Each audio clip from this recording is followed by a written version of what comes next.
work, hard work, hard work, work. There you go. Forward. Hard work, hard work, hard work, hard work, hard work, work. There you go. Forward.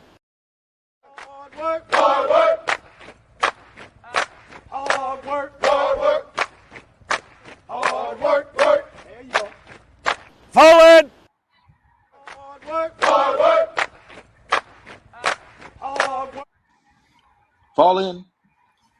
Hey, what's good? What's good? What's good? What's going on with everybody? You know what it is. It's your boy, Trader Commish, and you're rocking with your favorite vets on the Nest First Formation Morning Sports Talk. So come on and fall in as we get into talk about some of the things that's been happening in sports lately. As I continue to say, just getting back into it, of course. So I plan to slowly but surely come on, tap in, and get into where we get an opportunity to talk about some things early in the morning before we get into just a little light work as I get back into it, almost like a workout after a rehabilitation. So, of course, the weekend just passed. We had a couple of things go on. Great expectations. As we, of course, we looked at some of the games canceled this weekend due to the Hurricane Hillary, or the tropical storm Hillary that went through California, ending some games. If you see different pictures, you see a flooded out Dodger Stadium and things of that nature. But for the most part, some games did go on, of course. But like I said, not really into at this particular time to get into those scores and stuff like that, but just for the idea. So, but again, when you look at it, a lot would over the course of the weekend, in which we'll basically give the shout outs to those soon, or just as I get ready to get up out of here. One thing we can talk about, Team USA this weekend, of course, faced off against Germany in their as they continue with the Team USA showcase in Abu Dhabi. Anthony Edwards, as advertised, is Anthony Edwards is Team USA. Anthony Edwards' team, out of all those players, all professionals in state, is Anthony Edwards the best player on Team USA currently, as they look to continue their track as they look to become the 2023 FIBA World Cup champions. Going in, is this Team USA built tough enough to where they can compete and be able to take home that cup at the end of it, as well as secure a automatic bid into the Olympics, and basically go from there? Is that what it was that they put forth? If you didn't know, it was just yet a couple of days ago. Team USA at one point was down by 16 points versus the German team led by, of course, Dennis Schroeder, Vance, and Franz Wagner. And they were able to put together, I believe, a 18 or 20-1 run at the end of the game, led by, of course, Anthony Edwards, putting up, I think he finished the game with 30, a little over 30, I think 31, 33 points or something like that. Is that something which you could do day in, day out? If they had to continue to rely on him and call on him, would he be able to answer that bell? I think a lot goes into that. So instead is, can they be victorious by relying just on Anthony Edwards? Of course, you did have a couple of people put in double figures as well. I think Austin Reeves had 15 points on the game. Halliburton, I think, was double figures. So it wasn't just Edwards, but Edwards did, ring the bell when it came down to the comeback. What's going on, James? What's going on, fam? Yes, I know, man. What's good, bro? Glad to have information this morning. What's good, Jay Ness, man? I seen your message. I'm gonna definitely get back with you. But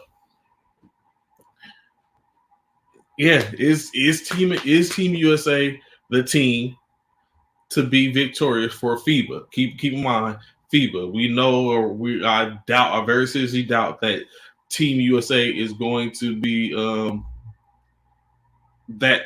Yeah, Ant-Man is definitely he's comfortable without a doubt. As I was just saying, Jay, is this his team? Is Team USA Ant-Man's team? Can we say that? For FIBA. But looking at it, he potentially might be a player, him as well as potentially maybe a Jalen Brunson could potentially be players to earn a right to play on Team USA in the Olympics. But right now, he is it. Team USA is his, I would say, and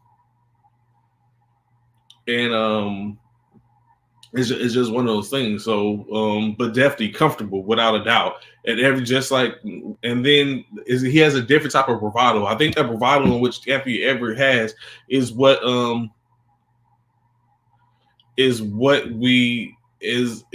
people kind of revere and don't want to see, especially in that type of at that level of competition.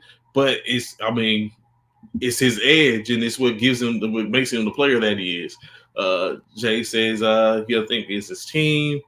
I do think that he's a very well balanced team, and they are playing with respective roles very well. Okay, I can get that.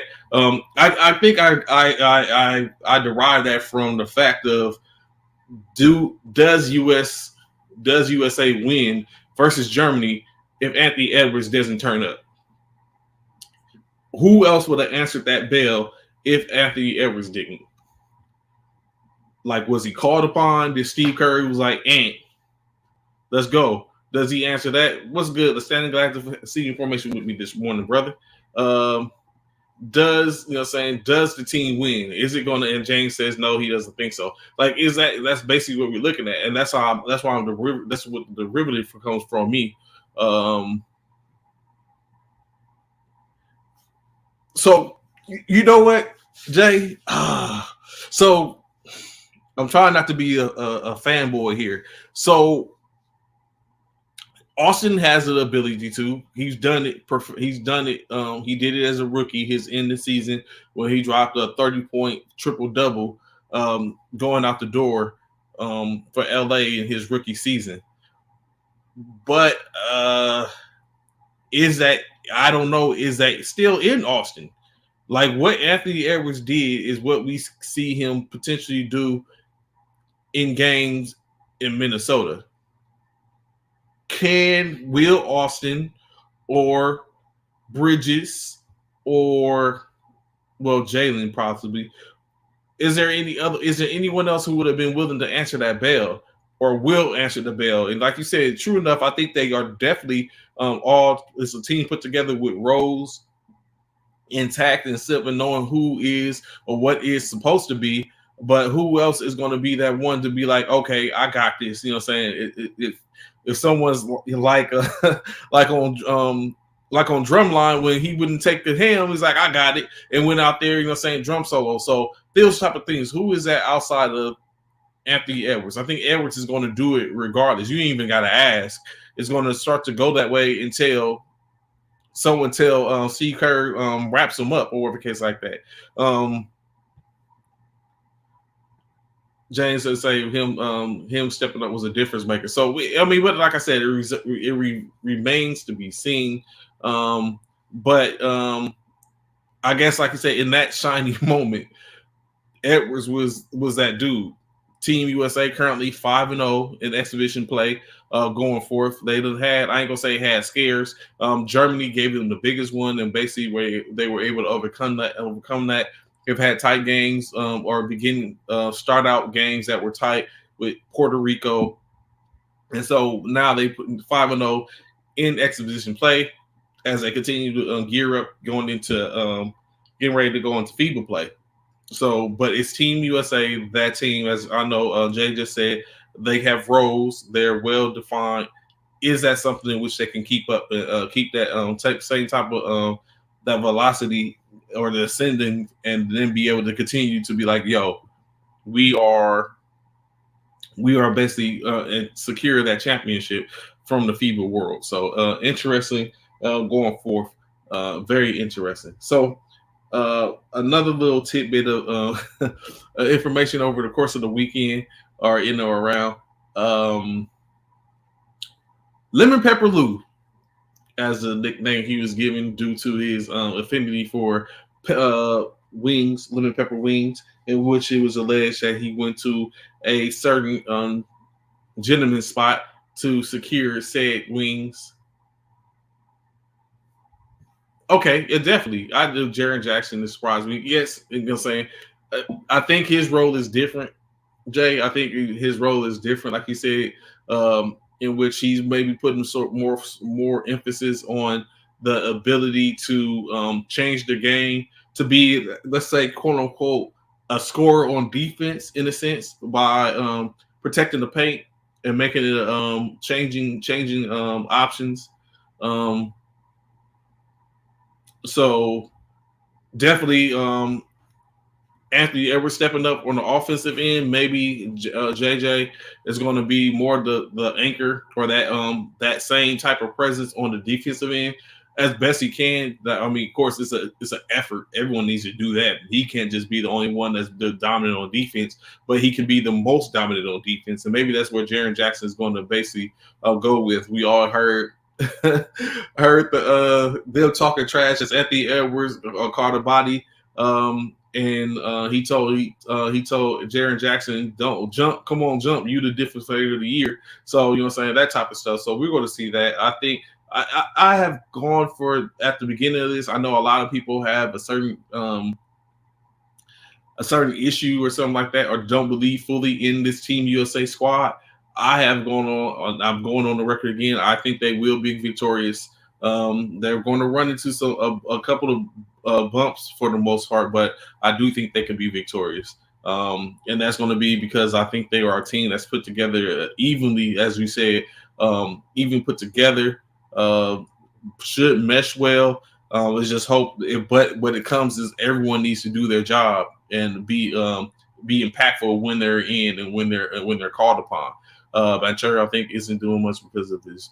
Those are all three we talked about as well. And you know what? It could be, take in consideration this, although it's different, Jay. Think about when Christian Laettner or Anthony Davis were played in the Olympics, right? When they were on these squads, but it's like, what do you want to do? Although this team is fairly young and Banchero is not too far removed from his rookie season, I think he still is that young talent, and so he still has to etch his name and his niche with this squad and get an opportunity. And so, right now is the only opportunity he has to step and win a goal for the country, outright in FIBA play. I don't see him being back on the actual squad again, probably till later in his career. But he has opportunity right now, unless he just turns up and they start looking at him when they get to selecting the Olympic squad, where it's like, okay, we want Paulo as well because of what he showed during the Worlds. A very short team select is where he could be at, or he could be on a roster. So we're going to see, definitely, of course. But like you said, taking the seat back, sometimes it's respect. Like, okay, I respect the players, the seniors that's in front of me, and I'll go ahead and let them, do their thing and get off. But at the same time, it needs to show a little bit so he can plant his seed, so that way they know, like, hey, I'm here and I'm ready to go. So I agree. Going into what I was just about to say, right? Lemon Pepper Lou Williams, one of 3-time Sixth Man of the Year recipients in the NBA. Basically had a comment in which I didn't disagree with. It was an interesting comment, actually. I mean, not interesting, but I didn't disagree with it. What Lou Williams stated and said is, it is about time for them to name the Sixth Man of the Year award after himself, Jamal Crawford, or even Manu Ginobili. So what Lou would basically say is it would be an honor if they was to name the Sixth Man of the Year award after him. He said it would be an honor. If not, it should be Jamal Crawford, as I said, another 3-time Sixth Man of the Year, NBA Sixth Man of the Year award recipient. Also, a player only 581 points from being a 20,000 point scorer. So, of course, again, another career that is etching on the game and the history of the NBA basketball. Of course, and then Manu Ginobili, who won the award only once, but he is the only Sixth Man of the Year award winner with championships and is in the Hall of Fame. So it's like, why not? And he made that off of that role of playing Sixth Man of the Year. So it's like, why not afford one of them the opportunity to be named Sixth Man of the Year? When I was looking at it, I was like, you know what? I could rock with Lemon Pepper, LPL in that aspect. But who would, saying those are out there listening, who would you say should get that distinction of having the award named after him? Jamal Crawford, Lou Williams, or Manu Ginobili? As I stated, 2 of the 3 are 3-time Sixth Man of the Award winners. 1 of the 3, and then the other is has won the award once, but also has the distinction of being named into the Hall of Fame as well as has multiple championships.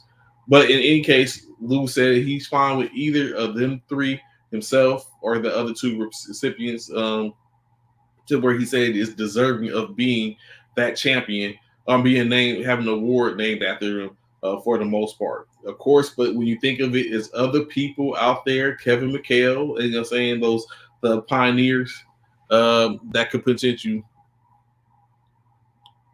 No, not yet. I know you're gonna be there for it. I got you, Jay. I have not yet. I definitely gonna touch on that. We're gonna touch on that. So Lemon Pepper is definitely not Lemon Pepper. Lou Williams had that distinction to sit up and talk about.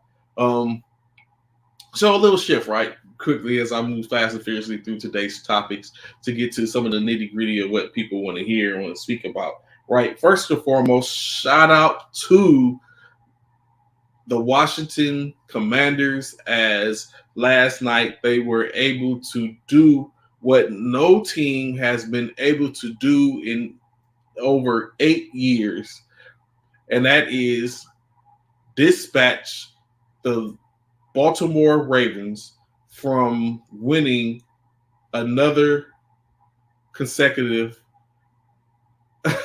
stop the flock. Not winning another consecutive game, as the Ravens were 24-0 over the course of the last 8 years in preseason. This win came when the Ravens incurred a passing interference call with 1 minute and 4 seconds left on the clock on the 4th and 11. That allowed the drive to continue, in which the Ravens, the Commanders were able to kick a 49-yard field goal in the waning minutes and defeat the Ravens for the first time since 2015. Let's go on the epic preseason slide now. What's good, Coach Wayne? What's going on, Coach Wayne? Brandon Mitchell, please come before the congregation. What we got? I feel like talking to the Marines today, Trey. Don't do that. We talking about preseason. I get it, Coach. I get it. I know. But you know what I'm saying? It's been happening. Like they have been consecutive. So does preseason? Are you saying, Coach? Are you saying preseason doesn't matter in the case to where if a team has won at some point, it matters to an individual, I guess. Like if I know back in the day when I used to sit up in the Army, and I used to sit up and do certain things. You take it's little victories and things that you appreciate. So one of them I think is that record. Definitely they appreciate it for the simple fact, like it's preseason, but that means playing with all types of players, whether they be starters or people that's just trying to get in the game. What Jim Harbaugh did was he was able to enact a coaching spectacle in which he coached 24 consecutive games in which he was able to win against the opposition, the ops. Now, of course, a lot of factors go into that. What the team was doing next to, of course, across from was the team trying to win. Of course, if you have a situation no different from the All-Star games where you have one team that is just like it's an exposition game. We're just coming in to put on a show for the people, and you have one team that's playing like it's a regular season game. That could be a thing as well. But in-state is they were 24-0 over the course of the last 8 years. But it is over now. Now, as my man Jay said, they might go on an epic downtrodden slide from now on when it comes to preseason. Maybe we see a 30-0 loss or not. So, of course, that being said, what that brings to mind, though, and I'm very sure Coach Wayne, you would be like, okay, is the possibility of the Pittsburgh Steelers continuing their assault on consecutive winning streaks. Coach Wayne says no, preseason only matters to those who need film. Okay, definitely, in which I was getting at Josh for Fight for a Job. Remembering the collective bargaining negotiations, players wanted to do away with preseason, so that tells you true that. And you know what? It's a good thing you bring that up, Coach Wayne, because doing away with the preseason, as we see now that the teams have to wait until the final week before they're cut, which doesn't give any real time for them to be picked up and get with another team to sit up and to be able to start on. So for the most part, a team is going to come next week, because this is the last week of preseason. Come next week, teams are going to wither from 90 to 53-man rosters, in which I'm sure a lot of them already know, like, yeah, this guy is going to make it. He's not going to make it on our squad. He can't play. Of course, there's still an opportunity for people to take a look and see some things and maybe have a list. I'm very sure that they see that they're hoping the possibility of said players being cut so they can scoop them up if possible. Or as the cut lists come out, they look at who they're cutting and looking at who, you know what I'm saying? Because I'm very sure if it was me, it would be two sets of it's two. I have two lists. I have two sets. One, players that I'm cutting without a doubt that's not going to make it on my roster. That's exiting stage right. And then the second tier of cats that just made it by the skin of their teeth.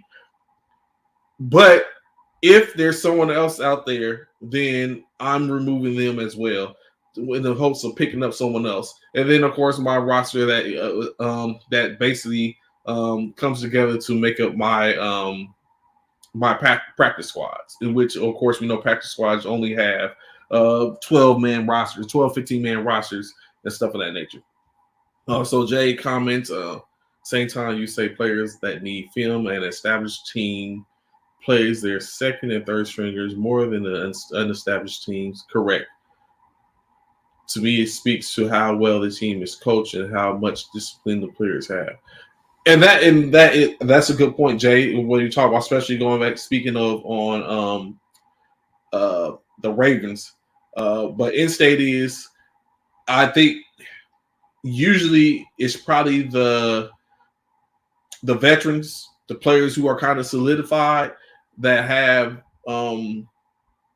because in-state, let's be honest, it all comes back to, I know some people don't like to hear this, money in-state is what it comes down to.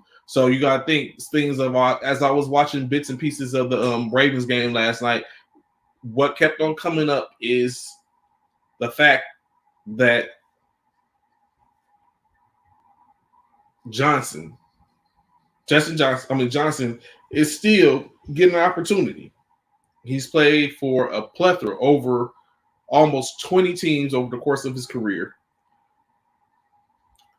And now he's potentially looking at being a backup in Baltimore yet again to continue his reign. So I'm very sure there are some younger and probably polished quarterbacks out there that can be given an opportunity to be looked at. But I'm very sure, of course, it comes, of course, in systems and things of that nature. But he's still playing and he's still getting opportunities. So he's taking food out of the mouth of a young and up and coming potential player that can be up and coming, someone that could potentially looking to catch on. They just need an opportunity, and then they can eat.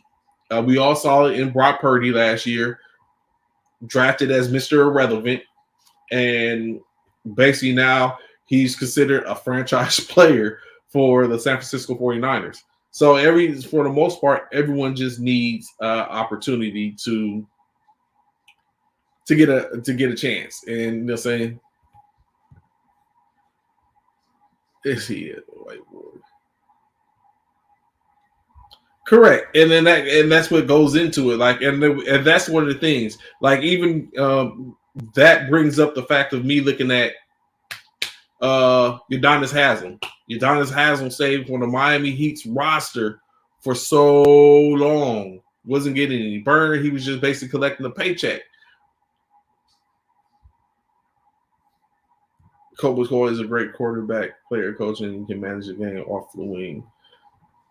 And that's some players. That's where some of the players. That's what you have in some of the players, which gets them an opportunity to continue to carry the clipboard, to basically come on and carry your clipboard, or to sit up and be that second voice to their rooms or their respective positions, or just things in general like that. So it's just one of those things. So everyone has a role or whatever case like that. It's just unfortunate that it happens now with the CBA that Wayne was just speaking of, to where now you have players who have asked for less games. They gave less preseason games. They subtracted a preseason game, but yet added a regular season game on, to where we're now at 17 games, 18 weeks, 17 games. And then, of course, if they were to all together do away, it seems like the preseason has just went popping. Because when you have, yes, it is without a doubt a double-edged sword, in which someone has to get the sharp end, unfortunately. But the decrease. I mean, it seems like the preseason came and was gone already. We're literally a week and a half from the NFL season. So it's crazy going forward. But of course, if you do what you got to do when you're there, you ain't got to worry about being on that cut roster. 53 man, got to go from 90 to 53. It's going to be tough, but I'm here for it to see what is going to be what's going to be the teams at the end, what's going to be the rosters at the end of the season. I mean, at the end of this preseason going forth. But oh snap! I got kind of off on the tangent. So going back, like we just talked about the little streak, it would start the conversation from the Baltimore Ravens. What is it to be said about the Pittsburgh Steelers in their current season of 15 consecutive winning seasons? Even when they were down and out, they have constructed enough W's to consider a team with a winning season. Does that record continue? We're going to for 16. Do they get a 16 out of this, or are we going to finally see the fall of that record to where Mike Tomlin won't have a winning season? He has been a winning coach since he's been in the league as a head coach, 15 consecutive years. Does that stop?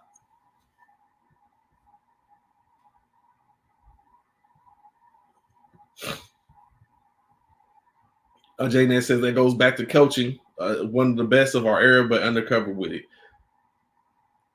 You know what? I can see that. I can see that. What's good? What's good? What's going on? What's going on? AJ, what's Herc? What's good, fam? Glad to see you in formation with us this morning. So true that, Jay. As you sit up and type it, or as I read it, without a doubt, definitely one of those situations where Mike Tomlin maybe doesn't get his just due as a coach. Under the radar, continuously doing. I think what happens this year, if Mike Tomlin is in a contender status with the Pittsburgh Steelers, a division champion, a division champion, I think he can put himself into play for Coach of the Year. Regardless of if he's the team to win the championship or not, or whatever, I think with a division championship, being a contender, in-state is taking a look at his body of work, he can win Coach of the Year. Well, honestly, that's going to also come into play if other teams, like say the Chicago Bears or Detroit Lions, if they're doing the same thing, then obviously, of course, their coach is going to probably be seen as Dan Campbell or I forget the coach for Chicago. They're going to probably get that. Or even, let's say, LaFleur. If LaFleur is able to enact the same type of situation in Green Bay after Aaron Rodgers moves on and do it with Jordan Love, then those are going to be the things that's going to gravitate people to be like, oh, he's a great coach. He's taking this. So that is, but I definitely agree. Tomlin does not get his just dues. TJ Watt carries the defense. If he defeats the Bengals and Ravens in the division, he'd definitely be a candidate. So yeah, it's and then going back to the TJ Watt. So defense does win ball games. The Pittsburgh Steelers are still working on the offense, but they have Pickens. I know. Here this guy goes. What's good, Bishop, man? So you said Bishop has a question. How does he become Coach of the Year over Andy Reid? As I was saying, if he puts his team in a position to where they are competitors and they are division champions, then what should come into play is his body of work to say that he has been doing this under the radar for many years, 15 years as that. My 49ers, especially if they have another great season. My 49ers don't have a 15-game winning season. Your Eagles damn sure don't have a 15-game winning season. I mean, 15 consecutive years of winning seasons. So with that being said, that's how he has one possible MVP player on the year candidate coming into the season. The Chiefs have like 12. So it comes down to, so you know what, Bishop, you did this, or Sean, you enacted something real quick. You know, I sent it on the fly. So what do you think of a team that has a plethora of talent and the ability to win and run amok in the league compared to one that has lesser talent but is able to enact the same process and same games in the game in the league? Which one do you give that? If you're a voter, who do you give the nod to? Do you give it to Andy Reid because he has Patrick Mahomes, Pacheco, Jones, all the plethora of players in which he has had over the years to be dominant? Or do you look at a Mike Tomlin when you look at he has Pickens he has, although I was just thinking about of Herc when I think Pickens, because he was big last year on Pickens. I was like, Pickens is probably trash. Pickens is probably a problem. That's exactly what it is. So, you know what I'm saying? He has Pickens. He has He has 2 running backs now in his backfield, so the offense look like it could be potentially a little dominant. That says it's like playing 2K with a bunch of 70 overalls for your opponent got an all-time team. That part, I know Herkin and Bishop because, yeah, playing 2K. It doesn't matter how many consecutive seasons winning percentages which you have if you don't have Super Bowls to support it. So here we go again with the Super Bowls and the championships. That is based on the in-state. That is a team-produced award, right? Super Bowl. It takes a team to win the Super Bowl, right? But that does not say, but it's so much more that goes. Every team doesn't win Super Bowls, right? Every team does not have the ability to win Super Bowls. It's been 50, what we have, 54, 55, 54 Super Bowls. And we have teams that have not yet to win a Super Bowl. But that does not mean those teams are trash, right? It just means they haven't been able to put together a string long enough to put it to get the win. It doesn't mean those coaches are trash. They just haven't been able to spring long enough to get the win. We are talking about Coach of the Year, which means overall performance for the season, not seasons. True that, Coach of the Year. But what I'm saying is when it comes in the retrospect of you can't take away what a person has done. So like if Andy Reid, let's flip the coin, right? If Andy Reid was on the cusp of winning the Super Bowl, right? I mean, was on the cusp, but they didn't have the greatest of years this season, but they're contending. They don't win the division champion. They don't win the division, but they get in as a wild card. Andy Reid is still in the running for Coach of the Year. Why? Because I'm sure that they're going to take in, because yes, they're going to look at, they take up what have you done for me lately, but they're also going to take in consideration, I'm sure the conversation is going to talk about how he has or what his prowess has been over the course of other seasons. That which is going to, it may not, it's not fair, but it goes into play. So I'm just saying, like your resume counts, not just for this season, of course. It's going to count for the rest of the season. I don't agree with it. Like you said, Coach of the Year, it should only be based off of what is going on now. But I'm sure, saying when you take in consideration the people who get candidates, and regardless, we had Aaron Rodgers is a 4-time MVP. Every year he has won the MVP. Should he have won the MVP? Coach of the Year has a lot to do with previous years. My example, Denver, they were horrible last year. If they win the division this year, they without a doubt will be up for Coach of the Year. True that.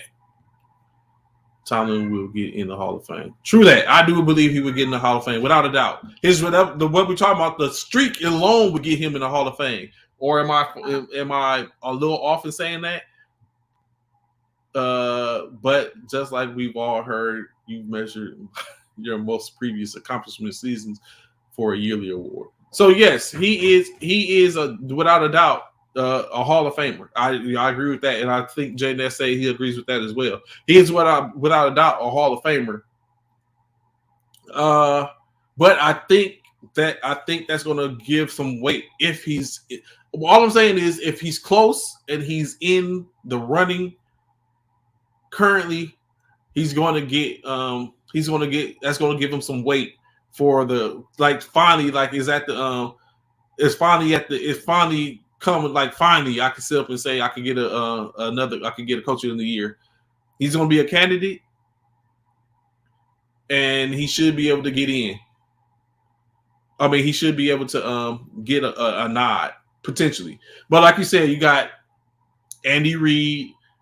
Sirianni might be. You know what? Speaking of that, tell me this, Sean. Tell me this, Sean. If Nick Sirianni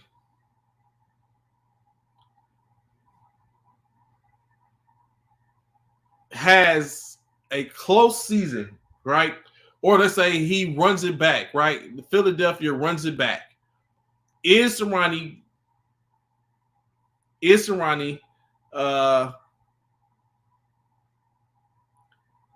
a candidate for Coach of the Year? Should he be a candidate for Coach of the Year if they run it back? I'm very sure you. Okay. If you say that, I'm done. Okay, that's what's up. Okay, if that's what. Okay, if you say that, that's I will cease and desist. Henry is great, one of the best, but bro, he would have lost 3 games to be Coach of the Year.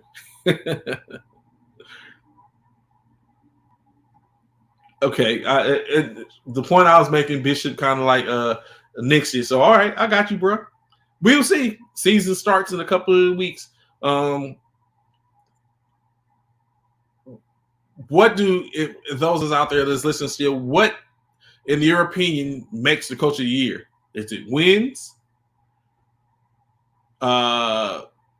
Is it coaching through adversity, i.e., losing top players and still being able to put together game plans and schemes? Like, excuse me, what makes Coach of the Year? Because instant, like people 100, I'm very sure that these coaches, some of these coaches, are living on the backs of their offensive coordinators, their defensive coordinators, their assistant coaches.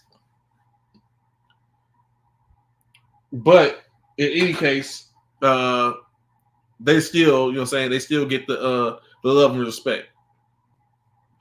Don't do that. We ain't got to worry about who our starter is. We good. Who y'all starter? Who y'all backup? Who y'all starter? Y'all who? Yeah. Matter of fact, yes. Who does it make a difference who our starter is there, Bishop? A combination of wins. You know what? I will get to that in a second. Let me get to Jay Ness's combination of wins, adversity, difference between wins and losses year you're in versus the previous year. So I can agree with that. It definitely makes a difference. Now to Mr. Davis. Sir, Jalen is your starter, right? Correct. He's your starter. However, if Jalen was to go down, are y'all going to continue to win?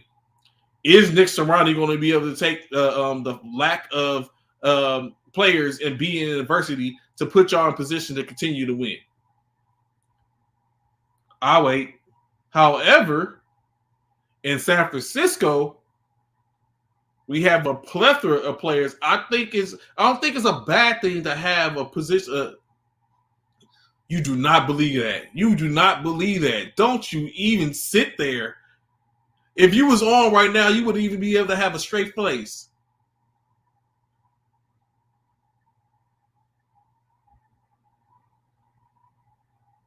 Don't you do that, actually, because you said the Ain't no way. There's no way y'all win. If Jalen goes down regular season, y'all don't have a backup.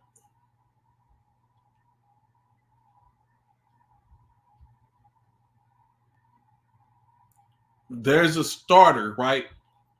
San Francisco has who's y'all backup? Marcus Mariota? Come on. I used to best with Marcus Mariota. I don't know if Marcus Mariota is that dude anymore. San Francisco has 2 and a possible, right? 2 and a possible to be able to get us what we need to do if one goes down.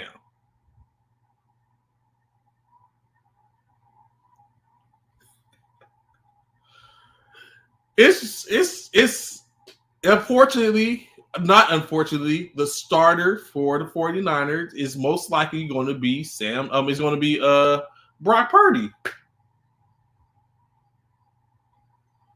That's just what it is. It's just happened that way.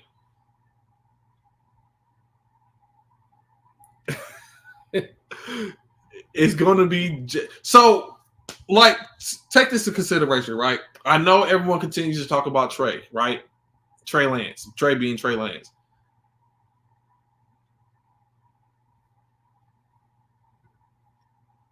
Trey Lance isn't the guy right now, right?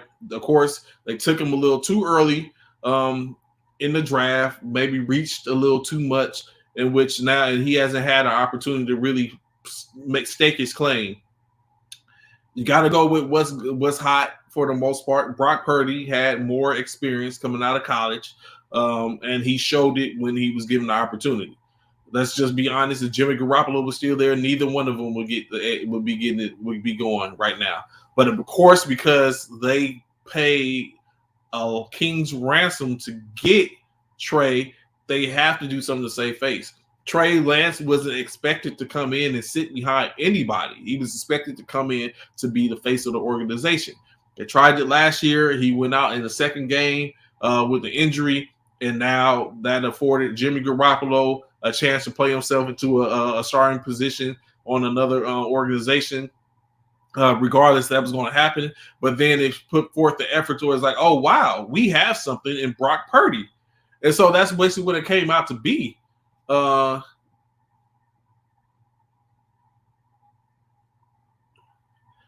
was a reason for me saying, I mean, it's the proof is in the pudding. Trey Lance hasn't been playing well. Here this guy go. Nah, what's going on, y'all? What's good? So what are he not gonna do, right? Because I'm tired of this, man. I'm trying to work, but this dude over here doing some nonsense. So I'm not gonna let him jump on here and act like our starter is now. Our starter is Brock Purdy. I told it, man. Beginning of the end of last season, before this season started up, I said, hey, y'all starter is going to be Brock. No, it's going to be Trey Lance. Trey Lance, and we paid too much for Trey Lance, blah, blah, bliss, blah, blah, blah, that. No. Savvy, Trey, whatever we want to call him, the commish. I told you, Brock Purdy solidified his position at the end of last season on how he played at the end of his last season. So Trey, I sat there and told you there is no way Trey's resume is outdoing Brock's resume. It was no way for him, and it is even being shown again in the preseason. He's clearly showing you he's not ready. Everybody has said Trey Lance is not ready. The GOAT, GOAT, I'm that guy. I said Brock Purdy will be San Francisco's starter. And look at what they've already named him the starter, Trey. They've already named that man the starter. Now, to the thing about my Philadelphia Eagles, let me explain something to you, sir. Let me explain something to you. I need you to know Jalen, for one, is not going down. You're not about to put that hoopla on us in regards to Jalen going down. Jalen ain't going down. That's why he ain't got no playing time so far in this preseason. We don't That's need gonna be why he go down. No. Neither had guess who else ain't played? You see, Aaron Rodgers. Aaron Rodgers ain't played. He plays this week. So Jalen probably gonna play this week. But just know he's not going down. But if he does, what's good, Eric? What's cracking? If he does go down, understand this, gentleman, sir. I need you to understand. What up, Eric? I gotta get this dude right, man. What you need to understand is Marcus Mariota is gonna be fine. Marcus is going to be fine. And even the backup to Marcus is not bad. It's actually a competition between Marcus and the backup quarterback, to be honest. Marcus may lose the second string position if he don't hurry up and get his stuff together quickly. Because old boy is out there balling out. The third string, so-called, right now. The third string is out there balling out. Yeah, Eric, I don't know what it is with Trey, man. So don't you dare. You can't. What you cannot. Don't include Eric in this conversation. Trey be on some old nonsense. You see, y'all got you see by the pools and all of that San Francisco is behind the Philadelphia Eagles when it comes to power rankings. You do see that, right? You understand that, right? They're behind the Philadelphia Eagles in power rankings.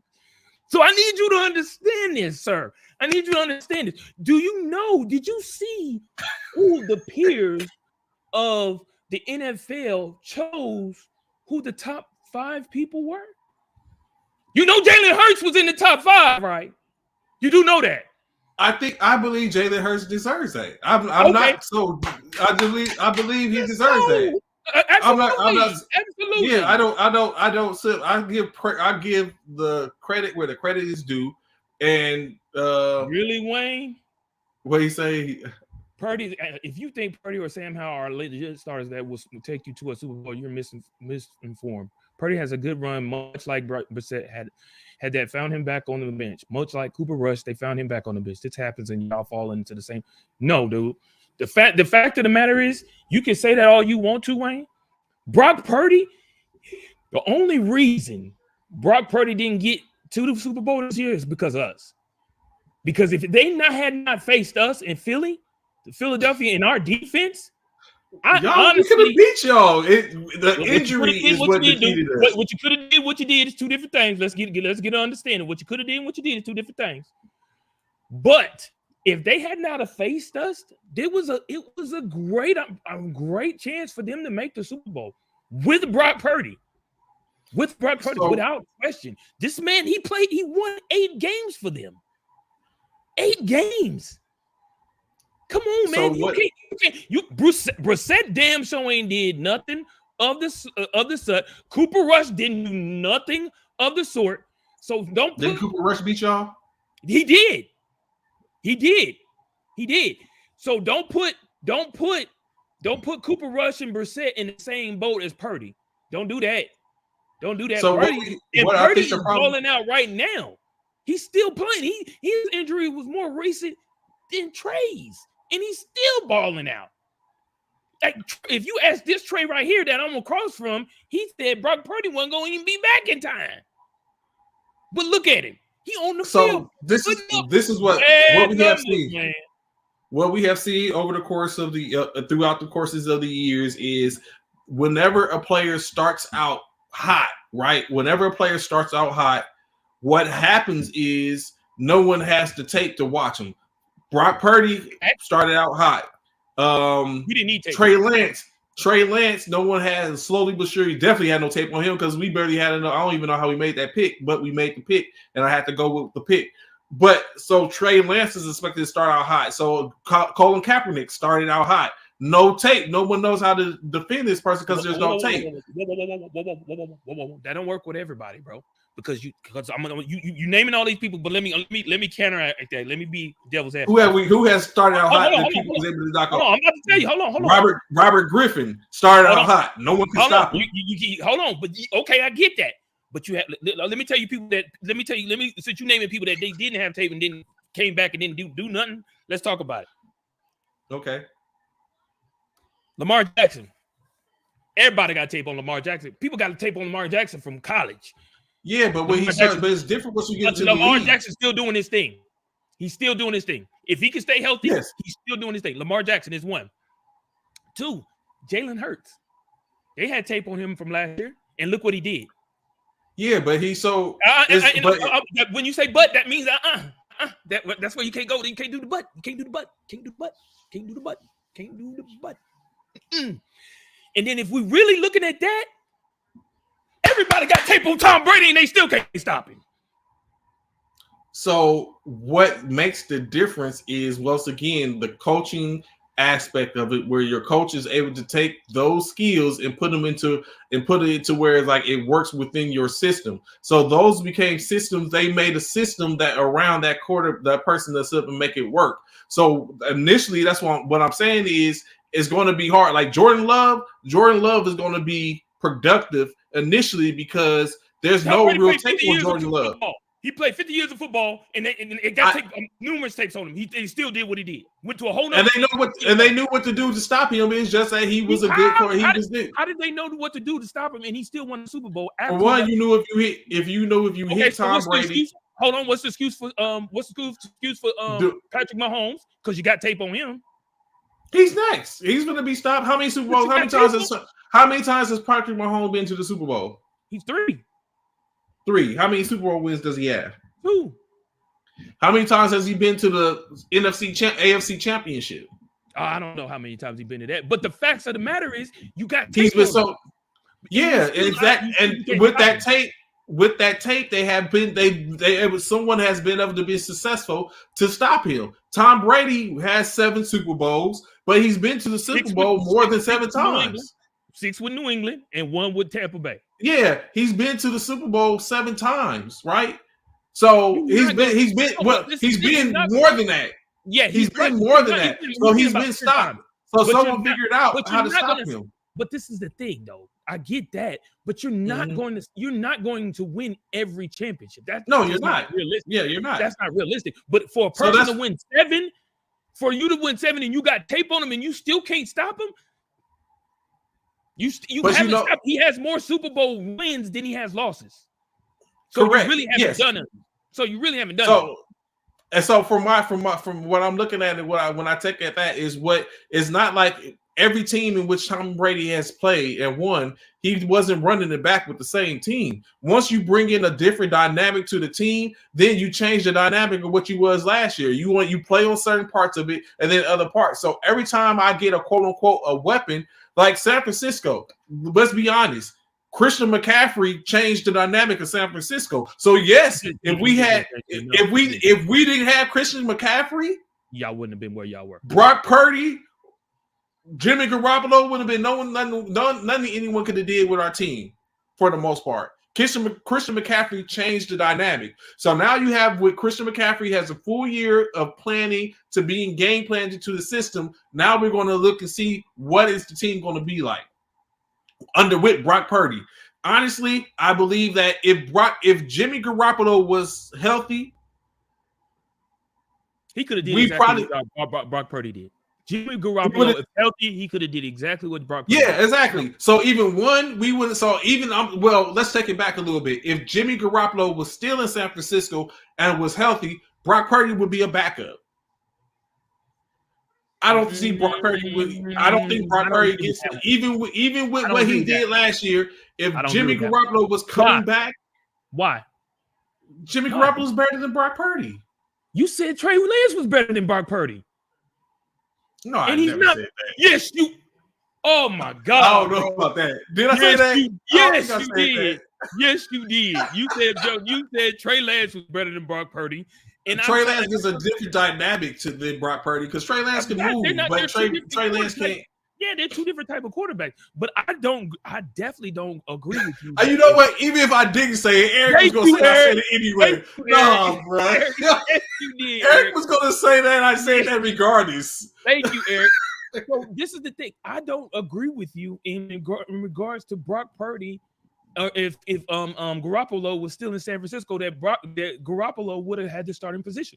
I don't agree with that. I think it would have been a quarterback battle between him and Brock Purdy, without question. Trey Lance wouldn't have been in the equation, but Brock Purdy and Garoppolo, Jimmy would. Trey Lance is going to be in the equation because they paid too much to not give him an opportunity. He's not in the equation, bro. Trey Lance, everyone is saying you could say that because of the fact that y'all spent too much money for that bump. Yeah.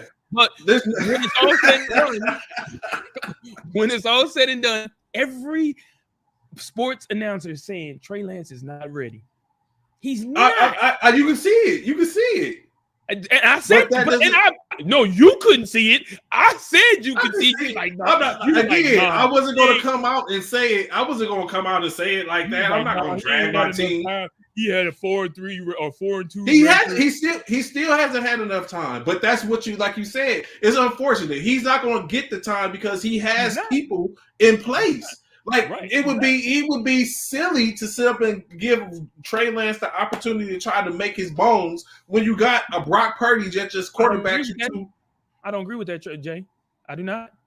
It would be. What Trey says, he has a different dynamic than Brock Purdy, but I definitely don't believe he has more talent.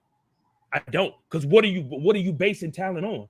He's definitely not accurate. He's not more accurate than Purdy. He's definitely not seeing the field better than Purdy. He's not reading defenses better. So, Jay, exactly what do you mean more talent? He's faster? Are you talking about his athletic build? Like, what do you mean? Like, Lance is going to be remembered as Jamarcus Russell if he don't get it together. Facts. Straight facts. Well, not in the aspect of probably a bust, but you know what? San Francisco did that to him. San Francisco did that to him. They did not have to like. Hold on, did what? What do you mean? You say put Trey Lance in this position? What do you mean? He, what well, position is it's that? not wrong. What To position where is Trey Lance didn't have any. He only played 1 year in college, and he played for North Dakota State. And then played for North Dakota State. We know what they produce. He played 1 year.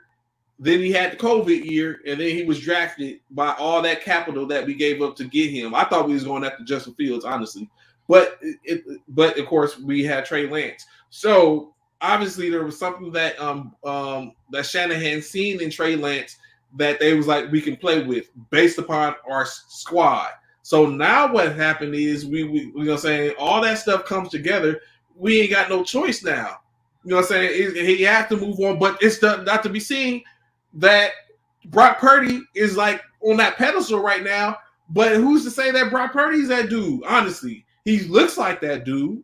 But you know what I'm saying? So that's why I said in-state he only looks like that dude because of what they've seen him produce while he was in last year. Or North Dakota or South Dakota State. And I see what you're saying. He has more time being able to move around, big arm throw on the run, college ants. Yeah. Read AD. He trash. Next topic. Facts. Like Jay, I hear what you're saying, but if you can run, but if you can't complete the pass, it don't matter. Like that's not talent. If you can't complete the pass, complete talent is completing the pass. Good morning, Rodney. Talent is completing the pass to the wide open receiver.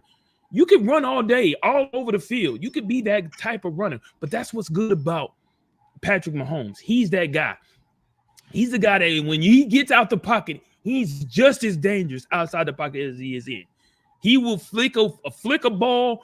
Patrick Mahomes is the Houdini of football. He's going to find a way to get that ball to somebody to get positive yards or touchdowns. No, ain't nobody paying no attention to them Commanders. They ain't do nothing. It's preseason. Everybody don't nobody care about the Commanders. Y'all happy because y'all beat the Baltimore Ravens had the NFL record for most wins in preseason. Who gives a damn? What does that count for? They don't even preseason. The starters don't even play. Like, why are we hype about that? Stop it, man. Y'all stop it. You Commander fans, bro. Y'all are something else, boy. You'd thought y'all done won the Super Bowl after beating the Ravens in a preseason game. A preseason game. Purdy's like the Eagles. Hold on. Don't. Purdy's just like the Eagles, second string, who came in and won the Super Bowl but became trash. How did we become? Talking about Nick Foles. You talking about Nick Foles? Oh, Nick Foles. Yeah. I got to take what I can get. Take it. I mean, take it because y'all ain't getting nothing else. Y'all clearly gonna be the third or fourth in the NFC. Just know that. But the first. Who gonna be the first? San Francisco. Not. I said in the NFC East, sir. I'm talking about. Oh, EFC. Okay. Oh, you talking about? Okay, yeah. Yeah, I'm talking about Rodney. You know what? It's because I was just looking at Eric. You know what? As we're talking about the. I don't know. I wasn't thinking that Green Bay was going to be anything. Green Bay might give Minnesota problems. Oh, because one thing, if Trey Lance ain't balling, Jordan Love is balling. Jordan Love is throwing that pill. You see, bro, you ain't get all excited. Dang, don't do that. Like, don't Trey Lance ain't that nice. Huh? No, I'm not Trey Lance. Jordan Love is showing way more progression than Trey Lance. It is preseason, I get it, Jay, but he's showing way more. You would think this was Trey Lance's first preseason. Sam Howell and Jordan Love are showing upside. They are. Sam Howell did a real good job yesterday against Baltimore. But again, we're talking preseason. Even Malik Willis is showing some upside. Yeah, there's no starters, bro. The starters aren't playing, bro. Are we going to do that really? Wait till them Lions and Bears get on. On who? On who? Are you talking about on what's called on Trey on Love on Jordan Love? We gonna see. You know what? I would pick Jordan Love over Trey Lance any day of the week, bro. Because you know why? No, I'm gonna tell you why. Jordan Love was behind who? one of the greatest who is being mentored by one of the greatest, who's going to go down in the NFL and who's going to go down in the Hall of Fame. Trey Lance didn't have that. He had Garoppolo. Not knocking Garoppolo for nothing. Garoppolo's a good quarterback. He's a starter. He's out there in Vegas. He's playing well. He's a Super Bowl quarterback, and he has taken the team to the Super Bowl. He has, and he's out there in Vegas playing great ball. So I'm not knocking Garoppolo, but we're talking about a legend in regards to Aaron right now, and that's who Love was behind. Me too. I'll take Love over Trey. I think everybody would take Love except Trey. This Trey right here would take Trey over Love. Gotta stick with the Treys. Yeah. I'm sure he would. But I would definitely. Even Trey Sermon. You see him? You saw him? You saw what he did? You saw him? You saw him? Yes. Trey Sermon, boy. Them Sooners over there in Philly doing some things, bro. I didn't even know we had let him go. I was like, how did he get on the Philadelphia roster? I seen him playing on Thursday. I said, Sermon. And I said, wait a minute. And then I heard the announcer say Trey. I said, I know that ain't my Trey Sermon from Oklahoma. I know that ain't my Trey. You know what? That's like it's like how do you leave the team that basically stops you from getting the Super Bowl potentially to go play for the team that said that they didn't get Super Bowl? If you can't beat them, you know what they say. If you can't beat them, join them. Let's go. Can't beat them, join them. And that's what he did. We got Trey. We got what's it called too? The other running back from Oklahoma. I don't know why I can't always. He's not. He didn't do well like Trey did, but I can't call his name right now. We got a whole bunch of backs though. We got a plethora of backs. Somebody finna get cut here within the next. I know Eric. Eric ain't feeling it, but I was thinking that the conference is going to be ran amok by, but Eagles didn't win the division. I honestly was just this is no hate. This is no hate whatsoever. I think it's going to be Dallas.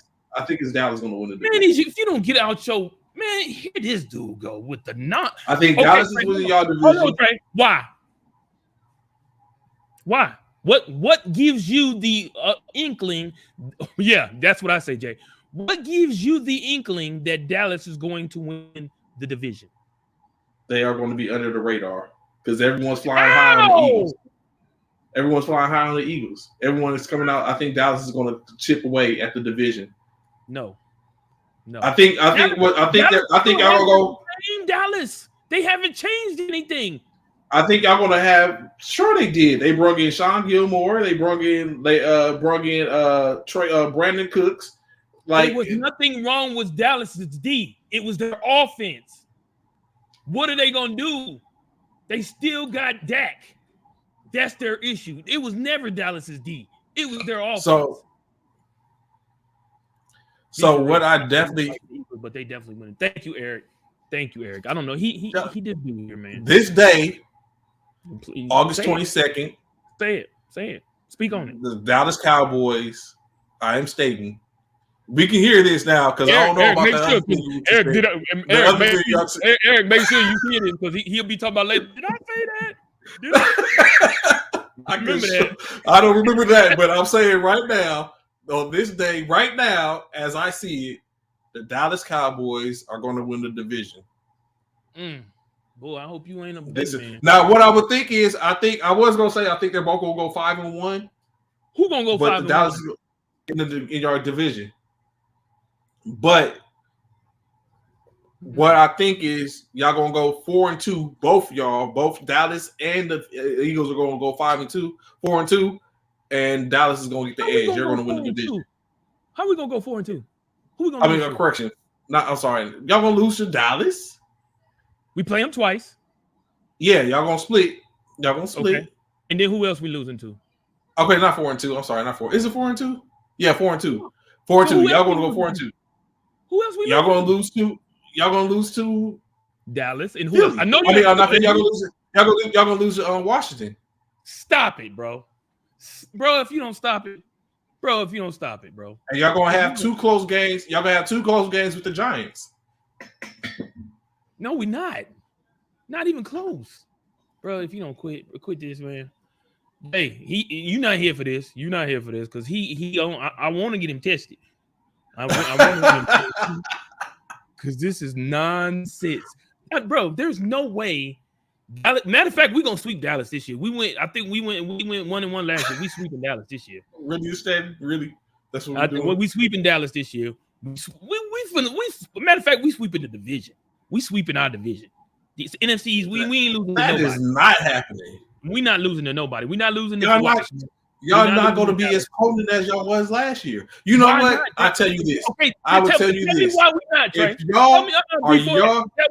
Tell me why we not going to be potent. What if we lose? And I'll wait. Outside of Miles Sanders, what did we lose? Y'all didn't lose anything. Y'all ain't, and y'all added. You know, it's not going to happen. You know what? I tell you what. If y'all are potent, right? If y'all are potent, and y'all off that potency go to the NFC Championship, I don't care who y'all playing. I'm chilling for the Eagles. Okay. Well, get ready. Don't worry. I'll get you a shirt. I got you. What size you wear? Double X? I don't think y'all gonna be that potent.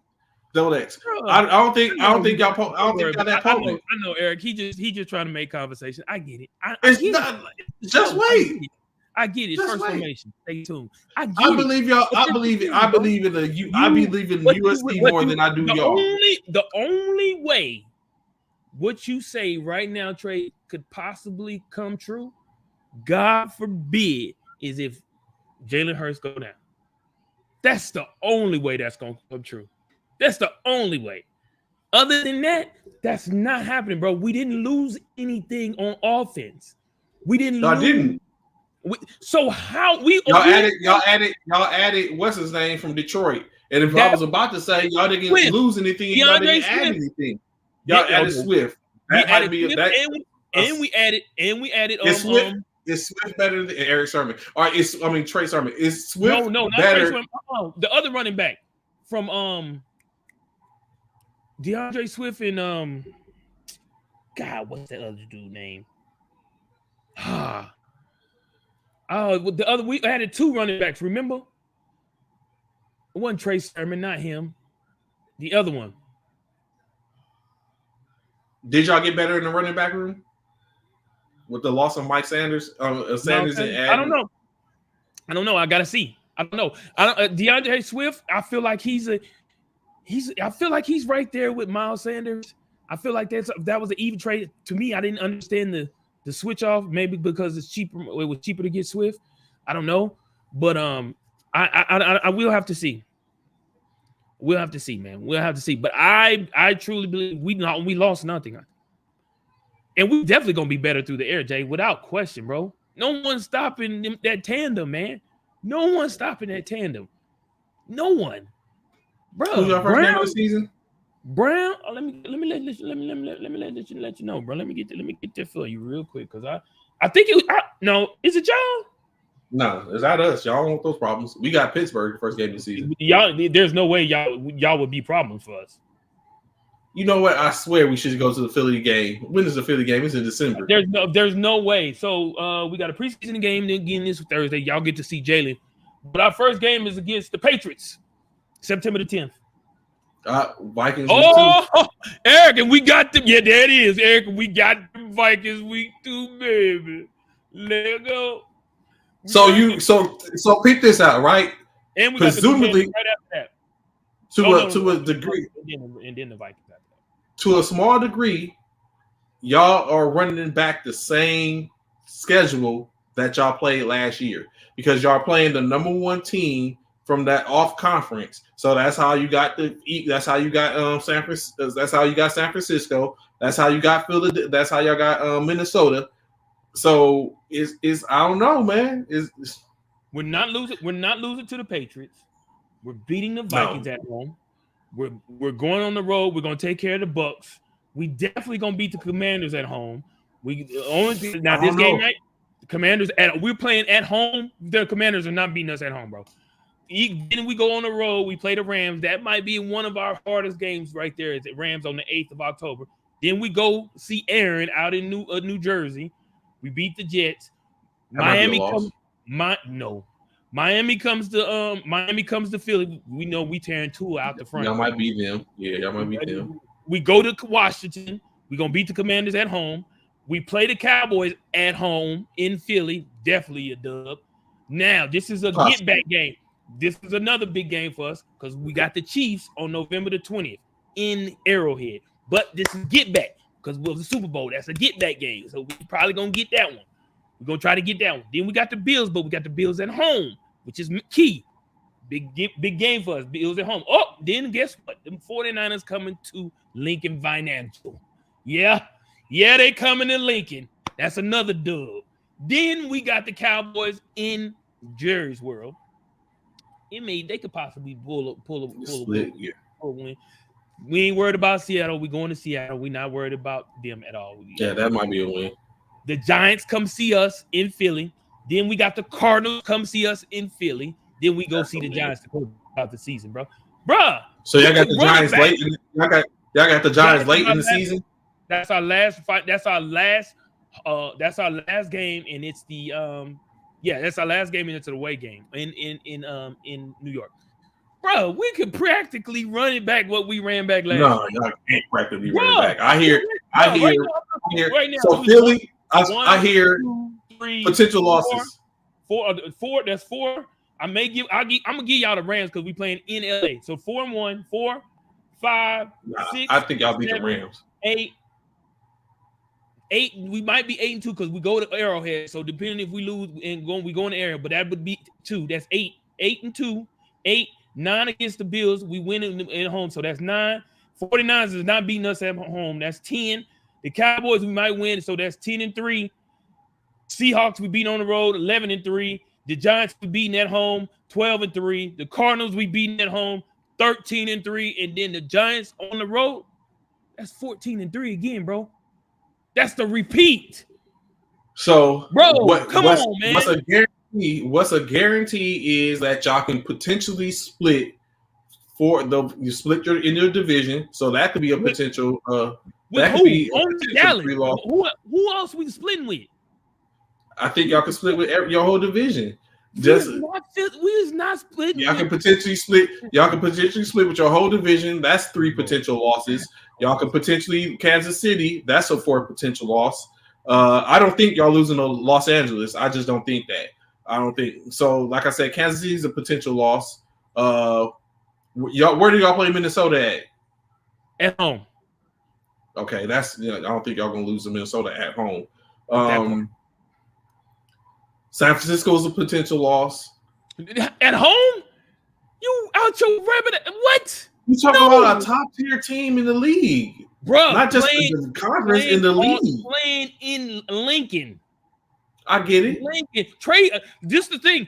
What you fail to realize is Brock has already got some fears in his heart.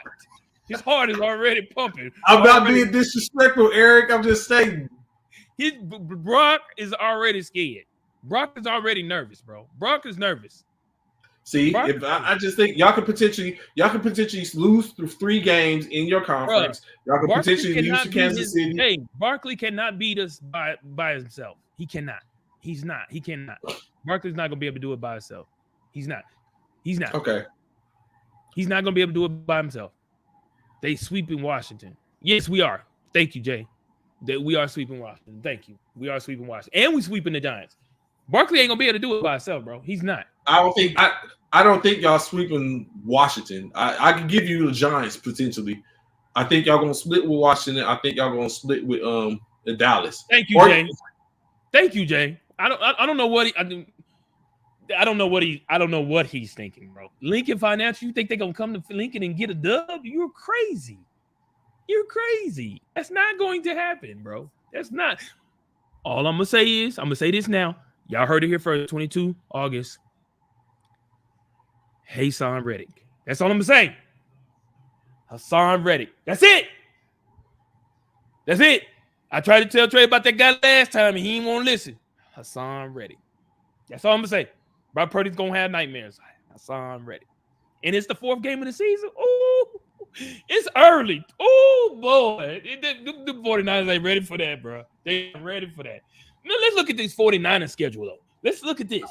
They got the Chargers game 1. Oh no, they got a preseason. That's this Friday. They got the Steelers. That's a possible loss in Pittsburgh. Because we were just talking about Mike Tomlin. That's Pittsburgh. That's a possible loss. Then they go. Hold on. They stay on the road. They go to Pittsburgh. Then they go to LA. The Rams. That could be 0-2 out the gate. Ugh. Then they stay at home. The Giants. They could possibly lose that one. Oh, nothing. Oh, you ain't gonna say nothing. You ain't gonna say nothing. The Giants can beat us, but they ain't. The Giants can beat us, but you ain't gonna say nothing about the Giants beating us. I just said that y'all probably do sweep the Giants. Okay, then they got the Cardinals. They'll tell the Cardinals. But then they got the Cowboys. You know that's in San Francisco. Game. In San Francisco, you know that's a rival game right there. Them Cowboys and them 49, that's a rival game. Then they got the Browns, which is Browns is revamping. I can't say whether or not they're going to Cleveland. So I don't know how that's gonna play out. This is Deshaun's first real season with Cleveland. So we're gonna see. Then they got them Vikings. Eric in Minnesota. Eric. Then they got that bad man. They got that bad man out there in Cincinnati. Dude. That tandem, that duo, man. That Jamar Chase and oh my God, bro. Woo, boy. Luckily they playing at home though. They playing in Cincinnati at home, so that could possibly get a while. And then this is a scary one. He ain't gonna say it, but I'm gonna say it for him. Sunshine. Stop it. In Jacksonville. You heard it here first. Jacksonville. In Jacksonville. You heard it here first. Yeah, that's gonna be a close game. That game is gonna be a real close game. 49ers in Jacksonville. Watch what I tell you. Close game. Watch what I tell you. Then they got the Bucks. They probably win that one at home for sure. They got the Seahawks. They definitely win that one. Then they got us, of course. We gonna take care of them. Definitely win that one. They won't win that one.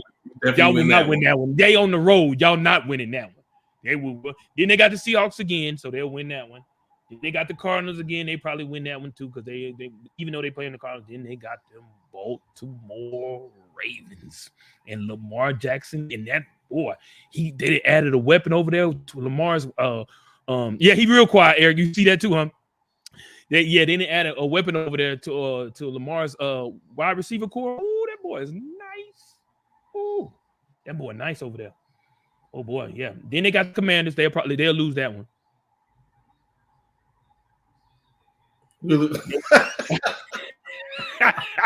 You see, they'll lose. Y'all lose. They'll lose it in Washington. Huh? Because We only played Washington once. Sam Howell is not. He's not winning. But y'all losing to Washington in Washington. Though. That's New Year's Eve. We're not losing to Washington. But y'all not losing to Washington, but we are. The only teams that we potentially lose to out of NFC East is the Eagles and the Cowboys. Possibly. That's not Washington. We're not losing to Washington. We're not losing to New York. Y'all don't play New York, do you? Oh, yeah. Yeah, we do. September 21st. And then their final game, which could be a possible another loss, them Rams. But they playing the Rams again, which they play the Rams at home this time. So they possibly could get, well, I'm not going to say they losing to Washington. I'm not either. I did because he going to say we going to lose to Washington, but they not going to lose to Washington. Y'all might split with Washington, but that's different. Y'all conference rivals. Division rivals. But what I will say is that, like Jay Ness said, Rams is not that team this year. Now, don't get it twisted. I'm still picking up Cooper Kupp in draft, but the Rams is not that team. Y'all sleeping on the Rams, man. And don't forget about don't y'all forget about y'all talking to the GOAT. Y'all know who it is right here, man. I hope to get my hardware here soon so I can, take a photo with it. Photo with my hardware. I need my hardware. I'm a champion. I need my stuff. But make sure y'all sign up for, what I'm saying? It's called the Formation Fantasy Football League. I'm the champion, and I'm trying to repeat, what I'm saying? I'm trying to be like a Patrick Mahomes or a Tom Brady, something like that. I'm trying to repeat. But with that being said, so that puts the 49ers at, I said that loss. I said that's a loss. So that's 0-2, 1-2, 2-2, 3-2, 4-2, 4-3, 5-3, 5-4, 6-4, 7-4, 7-5, 8-5, 9-5, 9-6, 10-6, 11-6. You heard it here first. 11-6. Give him 11-6. What was y'all last year? What we was one of y'all. So 14-3. So y'all was 13-4. 13-4. Yeah. Yeah, I give him 11-6. Yeah, Eric, it is what it is, man. It is what it is, man. 11-6, man. I'm just 11-6, man. Sheesh, that's where Minnesota is not going to be. Minnesota ain't going to be that potent this year.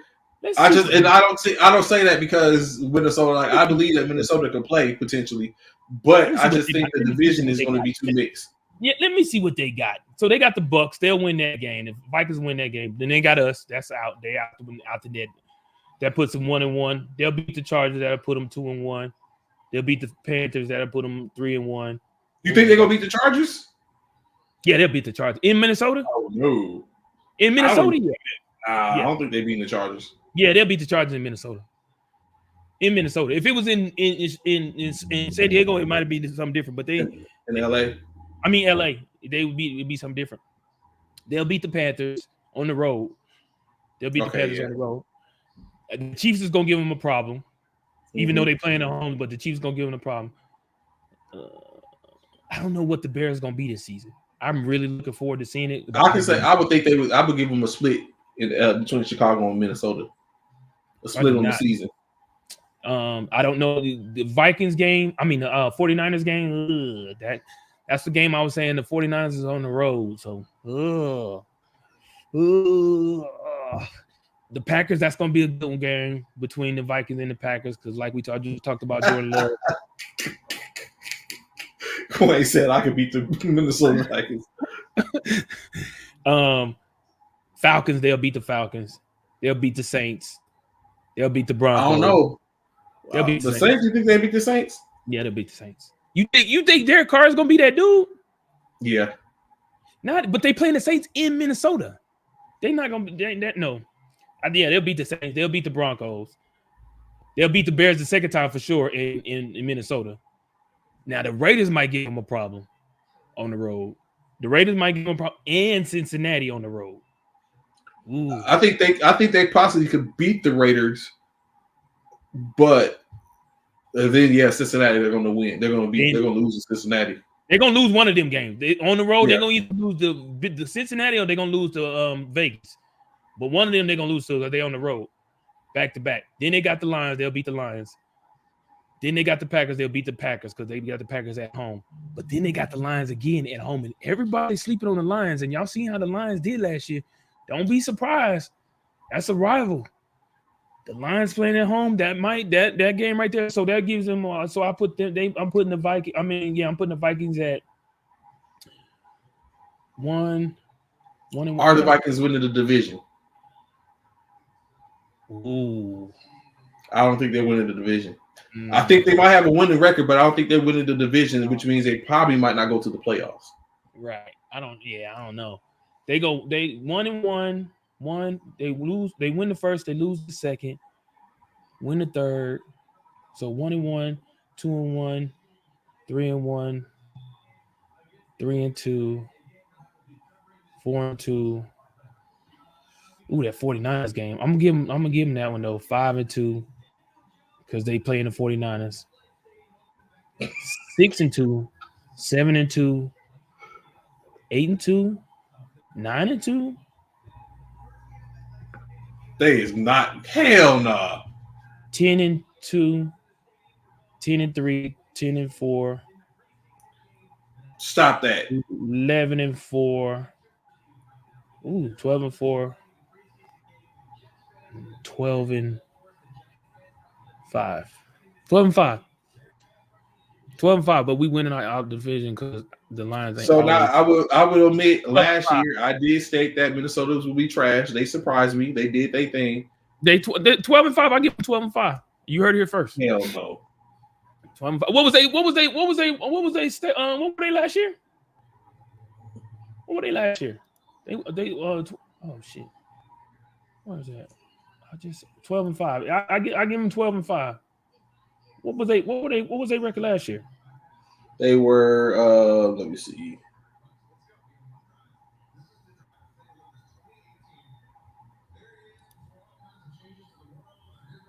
They were 13-4. They're not far off. I said 12-5. They pretty much I pretty much putting them exactly where they were. Nah, I see 12-10-7. Oh, damn. 10-7. Well, we know because you talk. We know what you said about the 49ers last year. We know you weren't even nowhere close to that. I said it. I was exactly right what I said about the 49ers. And I came on and said when they were 7, when San Francisco was 3-4, I said they're about to go. They're going to lose one game for the rest of the season. Said Trey, nobody believes you. I said when we was 3-4, I said we was going. When we was 3-4, we had or was it 3-4? It was. I think it was worse than that. We had 10 games left in the season. He talking about when we was going to go 9-1. He talking about when Brock Purdy came on board and did his thing. Yeah, we all know. Blah blah blah. Either way, I give y'all 12-5. He give y'all 10-7. I give y'all 12-5. Man, I think that's where y'all end up. 12-5. I think every team in the the only division that is going to get ran through by one team is the NFC North. Besides that, I mean the NFC South. Besides that, every team has gotten better in the other two divisions, except for the NFC West. But I think that San Francisco, due to the fact that we don't know the quarterback situation for sure, is going to be an equalizer for the rest of the league. I mean, rest of the division. But I think that the NFC East is going to be pretty close. I think the NFC North is going to be pretty close, and I think the Saints are going to run through the NFC South. Although I think Atlanta is going to be the team to challenge in New Orleans. Challenge New Orleans. And then, of course, like I said, I think the NFC West is going to be an equalizer because until San Francisco gets comfortable in their quarterback situation. So the Cowboys for you, Eric, they got the Giants first. They'll win that one. They got the Jets at home. They'll win that one. They got the Cardinals. They'll win that one. They'll probably come out 3-0, 4-0 because they got the Patriots. They probably come out 4-0. Then they got the 49ers, which they possibly will lose because they playing the 49ers in Philly. I mean, in San Francisco. So they'll be 4-1. They got the Chargers on the road. That's 2 back-to-back games. They could possibly be 4-2. They got the Rams. They could possibly be 4-3, even though the Rams are going into Dallas. I don't know why y'all are not sleeping on. Why y'all sleeping on the Rams? I think the Rams are going to be more than what y'all think they are. So they could be 1, 2, 3, 4, 4-3. Then they got us coming to Philly, 4-4. They go 4-4. Then they go back and win. They got the Giants. They go 5-4. Panthers 6-4. Commanders 7-4. Seahawks 8-4. Eagles again. That's us. We sweeping them 8-5. The Bills 8-6 in Buffalo. Dolphins 8-7 in Miami. Then they got the Lions 9-7. They got the Commanders on the road, maybe 10-7. No, I give them 10-5 or 12-5. Hell no. What? And that's giving them. That's us beating them once because you already said we split. Yeah, y'all get. Yeah, I said y'all split. Who else? I think they're beating. I think they're beating Los Angeles. At home, okay, I give you that one. That's 2. Yeah, I think they're beating Los Angeles. Honestly, you know what? I think they could potentially lose back to back on that road swing from San Francisco to Los Angeles. the Chargers to 49ers and the Chargers. I said both so of them. You said both, yeah. So and then it was someone in the split. So that's basically where it is. The split. I think they're splitting with y'all. That's 4.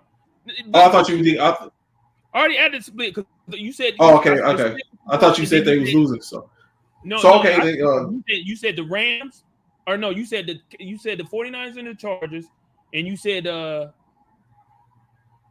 who'd you? All right, maybe 11-6 then. That's what I just said.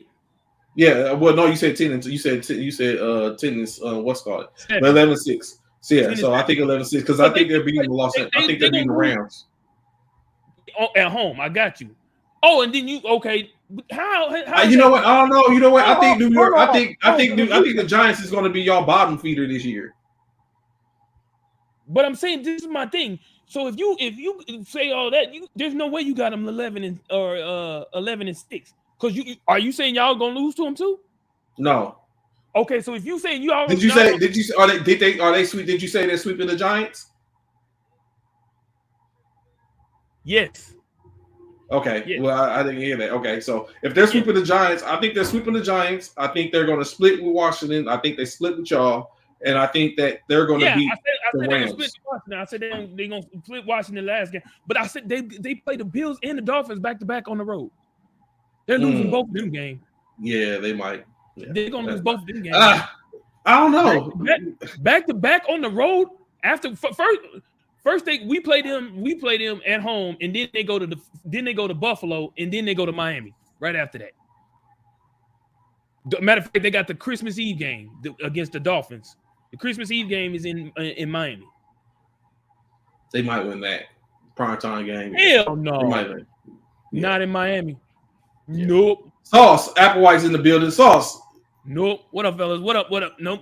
Dallas is not beating Miami. Ask Sauce is in the building. Ask him. Is Dallas losing? Is Dallas losing to Miami? Hell yeah, Dallas losing to Miami and Buffalo. In Buffalo. And they're gonna lose to the Commanders in Washington. Them last 4 games, Dallas is going 1-3.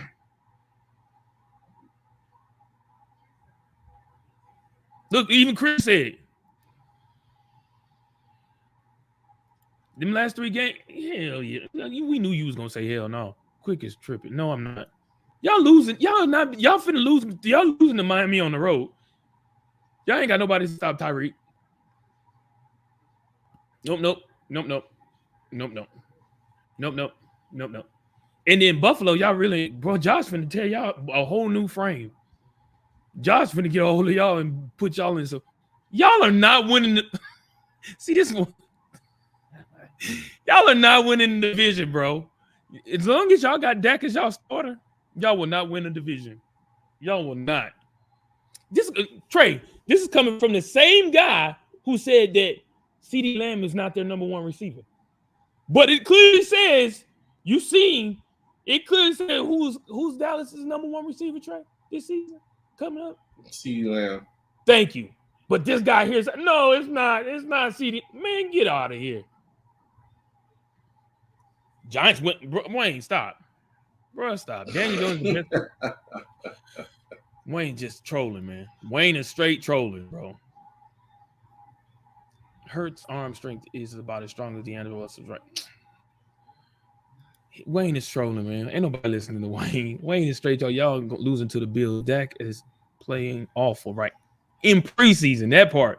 He playing awful in preseason. This dude playing bad in preseason. Bro, and I don't know why you would think to listen to Applewhite, because he the one said that CeeDee Lamb was not their number 1 receiver. And this dude, I tried to tell him. I tried to tell that man, it is not who he thought it was. It's CeeDee Lamb. Oh, he's not. Bro, CeeDee Lamb practically carried the Dallas team last season. So a couple more things to get into before we get up out of here. One being the Indianapolis Colts have given Taylor, Jonathan Taylor, has the go-ahead, the permissions to talk to seek a trade. Again, we have a top-tier running back. He's got over 3,000 yards rushing in 3 years. to where position puts him in positions where he's been averaging 1,000 yards a year. Although we know he had a bad year last year. What is that saying for the running backs in the league? You're just allowing people to walk out. Is that how much they're valued now? That running backs, they don't make a difference now. Eric said that the Vikings are going to get them. Of course, what they're looking for. Hold on, Sauce. I had to send you the what's called. I had to send you a link. Apple White. So Eric says the Vikings are going to get them. So what is being seen or thought of in reference to Jonathan Taylor is that even one, they want a number one draft pick, or they want a plethora of draft picks that will lead to the equivalent of a number one draft pick for Jonathan Taylor. So I don't know if that would be a little too rich for the Vikings, or if y'all would want to do that, or what it is. But of course, definitely is starting to look like the diminishment of the running backs position is starting to become rampant, is continuing and reaching into a certain stratosphere to where I definitely thought Jonathan Taylor was one of those quarterbacks, running backs in which no one would be able to get their hands on. But hell, I thought the same thing about Dalvin Cook, that he was that type of running back, and we see where he is now. I see. So never mind, we don't want him. Now, continuing, because I'm finna get ready to get out of here soon. I wanted to sit up and give a segment to where specifically we can talk about championship culture in the sports. Of course, over the course of the weekend, we had a few successful wins, I guess you could say, just success in state. UFC in track and field, and of course in women's tennis. That the women's tennis, of course, Coco Gauff was able to dispatch the number one player in the world and win the Cincinnati Masters, setting herself up for the table that's coming up with the U.S. Open. Of course, we know in track and field, a plethora of first places when it came down to it. The USA 4x400 wins the gold, as well as set a new mix 4x400 relay with 3 minutes and 8 second world record time. Noah Lyles wins the men's 100 meters with a 9.83. Grant Holloway wins the men's 110 meter with a 12.9 And of course, yesterday, Sha'Carri Richardson wins with a 100 meter women's 10.65 championship with those gold medals. And then, of course, ended out what we talk about, look at champions. Sean O'Malley wins the UFC's bantamweight title with a second round knockout of Aljamain Sterling. So, of course, championships of plethora, of course. But I think the most surprising, I only think the most enduring one was the Sha'Carri Richardson winning the 100 meter yesterday with that 10.65. It looked like she was going to take an L. I thought she was going to lose. She only won by 700th of a second. So it was definitely, of course, race. But, of course, a W is a W when you look at how everything that Sha'Carri Richardson has been through.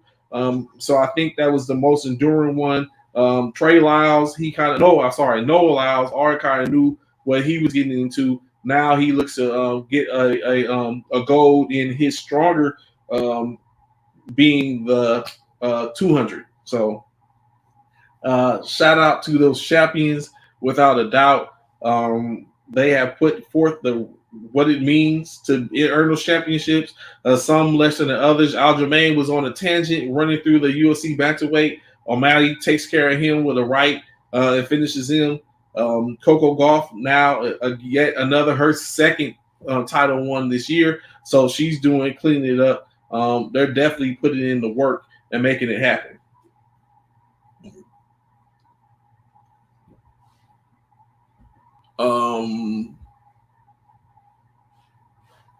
What else? Applewhite, I got you. Like I said, I send you the link. I took you off actually because I was like, Applewhite playing, he ain't responding back. What do you mean? Who won last year? You looking at him? He right here. Because technically you ain't won. That's why I did win. What does the site say? What does the site say who the winner was? On the site. Thank you. The site the site ain't lying. The site telling you who the winner was. It says it was me, the GOAT. On the technicality. The site say that. The site say technically he won. No. I need my hardware. Thank you, Applewhite. Thank you, A-Dub. Thank you, bro. Thank you. Unlike others, thank you. I appreciate the congrats. Thank you. You know what I'm saying? I appreciate it. Thank you.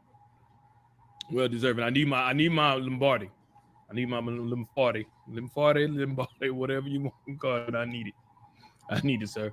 Commissioner, you're doing a horrible job, sir. I need my Lombardi. I should have been at it. The season's about to start. I need thank you, Eric. Thank you. Thank you, Eric. Y'all stop feeding this, y'all. Y'all trolling at this point. Thank you, Eric. I appreciate y'all, man. You know what I'm saying? It's hard work being a champion, man. It's hard work. You know what I'm saying? Man, I think you're supposed to get it before the season starts, right? I thought you supposed to get your hardware before the season starts. I'm waiting on my hardware. I can't even show my hardware off. I need my hardware. But I appreciate all the congratulatory, all that good stuff. Thank you. I'm gonna try to repeat, try and pull. You know what I'm saying? I'm trying to pull Tom Brady, trying to repeat, and do some stuff like that. I got a good chance of doing it too. You know what I'm saying? Because I'm somewhat of a genius on Thursdays. Somewhat of a genius on Thursday. So you know what? That's enough for me to sit up and end this today. As I get ready to go make this picker right quick. The top, like you said. Some of y'all already are signed up. Of course, Applewhite, like I said, be looking out in your messenger. I mean, y'all don't have to sign up if y'all want to. Y'all can go ahead and just y'all can go ahead and, go ahead. I send you the link, Sauce. Y'all can go ahead and accept defeat. I send links to Sauce. Yeah, we have a couple more. Applewhite, before you join this, look. Let me explain something with the camera. Applewhite, don't you let Trey do you like he did you last year. Don't be trying to get on the Cowboy fans and making crazy trades with Trey. Them trades you got last year, Applewhite, from Trey, you got a bad end on that trade. On them trades. No, he did not. He was good. Yes, he did. Don't do that. Don't